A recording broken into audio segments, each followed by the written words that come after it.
fanarana tany dia tsy fantatra mihitsy tsy voty azala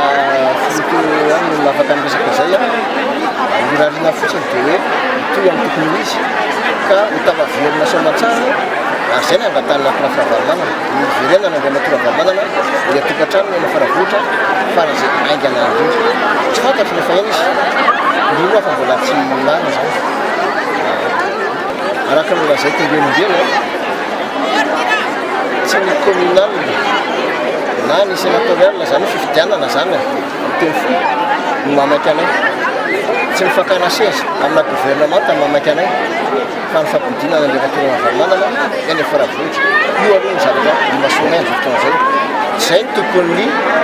fiadidiana republique ka hitabakaba teny hoe zay praministre tia fa izay kosa araka ny tena le matoravaromanana dia natavaveny faravotra izy dia manana ndraiky zay